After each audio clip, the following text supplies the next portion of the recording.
नमस्कार, स्वागत छ सबैजनालाई मेरो किचनमा। आज मेरो किचनमा चाट बन्दैछ। यदि हजुरहरूलाई यो रेसिपी मन पर्यो भने भिडियोलाई लाइक गर्नुका साथै मेरो च्यानललाई सब्स्क्राइब गर्न पनि नबिर्सिनु होला। यो चाट बनाउनको लागि चाहिँ मैले यहाँ 1 कप मैदा लिए र सँगसँगै हाफ कप सुजी पनि लिए। अब यो दुईटालाई राम्रोसँग मिक्स गरिदिने र थोरै थोरै पानी राखेर यसको सफ्ट डो बनाउने। यसमा घिउ या तेल, नुन केही पनि राख्नु पर्दैन, मात्र मैले यो पिठो मुसेर सफ्ट डो बनाउने। अब यो डो बनिसकेपछि यसलाई एकैछिन मज्जासित माड्नुपर्छ।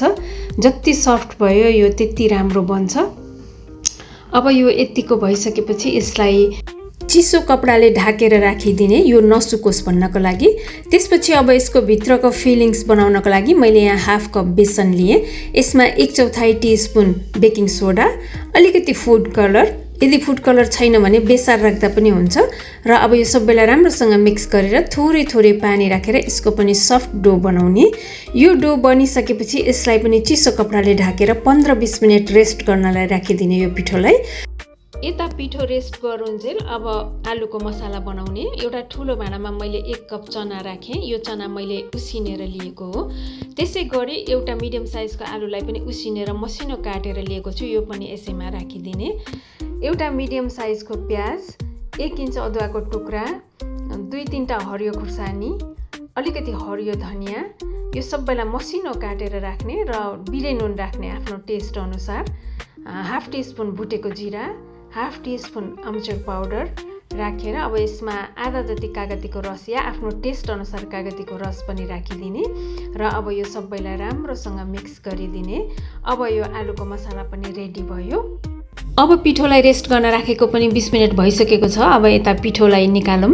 मैले पहिला बेसनलाई लिएँ। यो बेसनलाई राम्रोसँग माड्ने, त्यसपछि यसको सानो सानो गोली बनाउने, यसरी सानो गोली बनाउने र अब त्यसपछि मैदालाई पनि लिने। यो गोलीलाई चाहिँ यही भाँडामा राखेर चिसो कपडाले ढाकेर राख्ने। मैदालाई पनि सेम प्रोसेसले यसको पनि सानो सानो गोली बनाउने।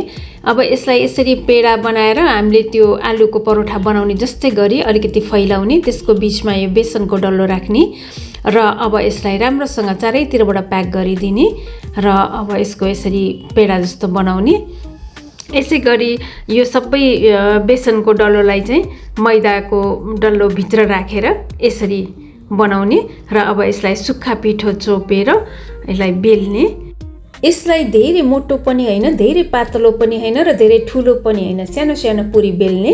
अब मैले यता तेल तताइराखेको छु। यो तातेको तेलमा यो पुरी राखिदिने र यसको माथिबाट पनि तेल राखिदिने यसरी। अनि त्यसपछि यो कस्तो मजासित फुल्छ। ल हेर्नुहोस्, यो मजाले फुलिसक्यो। यसलाई मधुरो आगोमा क्रिस्पी हुन्जेल फ्राई गर्ने र यसको कलर पनि यस्तो चेन्ज हुन्छ। अनि त्यसपछि यसलाई निकालिदिने र सेम प्रोसेसले अब बाँकी बचेको पुरीहरू पनि यसै गरी नै पकाउने। यसको यसरी नै कलर चेन्ज हुन्छ, त्यसपछि यसलाई निकालिदिने। यस्तै किसिमबाट मैले यो सबै पुरीहरू बनाइसकेँ। अब चाट बनाउनको लागि चाहिँ मैले यहाँ आलुको मसाला, भिजाएर उसिनेको मुङ, इमलीको अचार, धनियाँ पुदिनाको अचार, अनारको दाना र गुलियो दही फेटेको लिएको छु। अब एउटा पुरी लिने।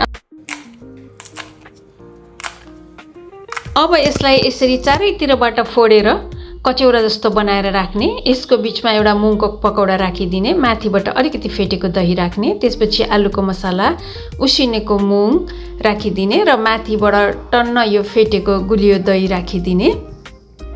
त्यसपछि अब यसमा इमलीको अचार राखिदिने र सँगसँगै यसमा धनियाँ पुदिनाको अचार पनि राखिदिने।